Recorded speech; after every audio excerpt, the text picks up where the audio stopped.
So, what do you say we see what Ibanez is up to?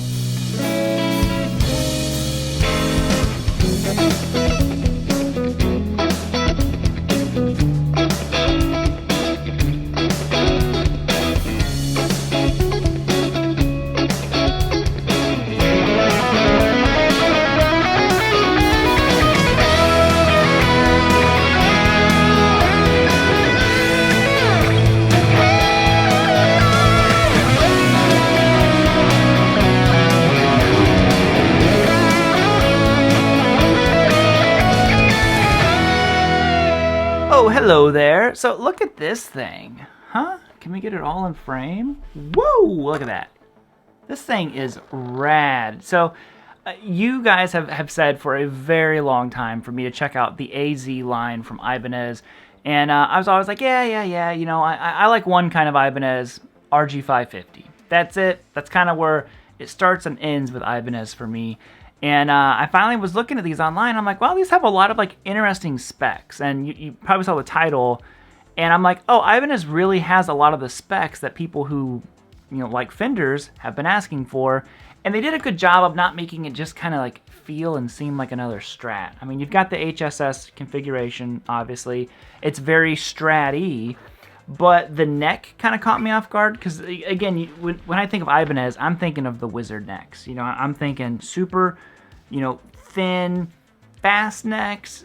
This has like a 9 to 12 compound radius on it. I'm like, man, they really they went after the Strat thing in a very cool way and kind of just did it in an Ibanez way.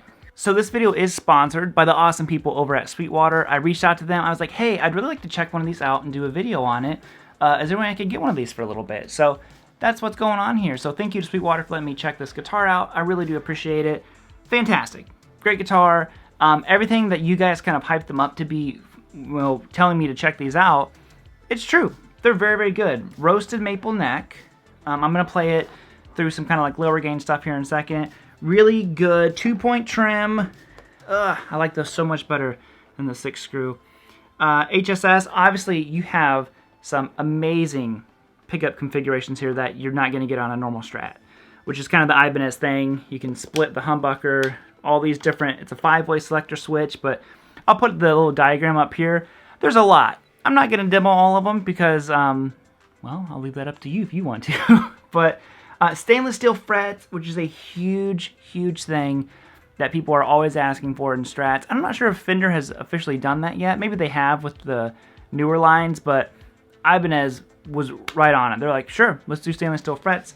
The lumen inlay, however you say it, side dots, that's cool. Another little like bonus feature. And on to the tone section. So for this one, I'm using my Axe Specs like I usually do with the Tweed Deluxe setting that I use all the time. So you can hear how the guitar reacts to it as I'm switching to the different pickup selections, going through it all, the tone changes, all that kind of stuff, especially when I get to the bridge pickup a little later on. Whenever I really hit the strings, you hear it gains all this distortion. I'm not changing anything. That's just the guitar and the pickups reacting to the amp as you play more dynamically. So the Fortuna pickups are what's in here. That's the Duncan set. And sound great. And yeah, let's go ahead and hear them.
Now, one of the reasons why I think this is a guitar that Fender, I said couldn't make or wouldn't make, is because anytime you're dealing with Fender and Gibson, obviously you have a lot of people who want Fender and Gibson to keep making the same exact thing that they always make. You want a classic Strat, you want a Telecaster, Gibson, you want a Les Paul, you want SG, and you don't want them to really modernize them too much. They're in probably like a tough spot where you modernize the stuff too much, people get upset. Now, Ibanez, on the other hand, doesn't have any of that stuff. Like, there's a lot of, like, historical weight on Fender and Gibson. So Ibanez is just like, hey, we're going to make our version of a Strat, HSS, with our crazy pickup configurations, Duncan pickups, alder body, roasted maple neck, stainless steel frets, aluminum inlays on the sides, all that stuff, and people are just going to be like, oh, that's cool, that's a cool Ibanez. So, like I said, I think it's fascinating. For me, someone who's only ever played Ibanez with the thin wizard necks, this is cool. This is a very interesting neck shape. It's kind of got some shoulder to it. And, I don't know. Overall, Ibanez, great job.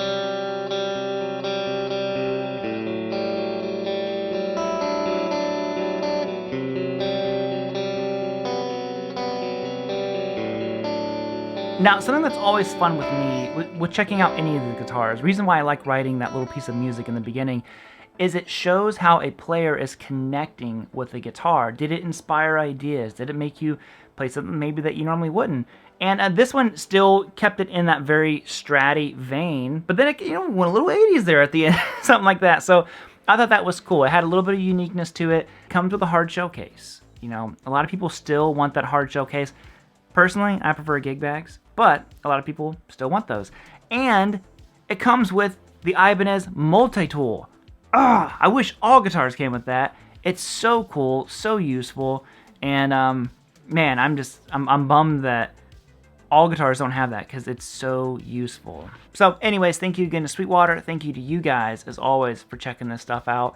And I'll see you all in the next one. Bye, homies. Woo! One thing I do not like about this guitar, check this out.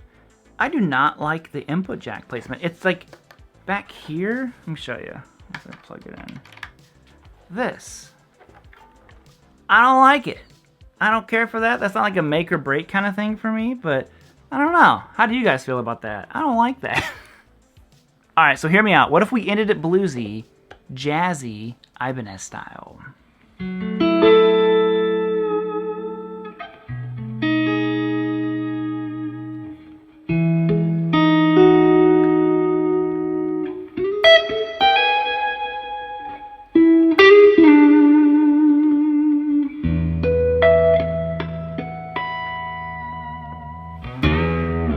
Later, guys.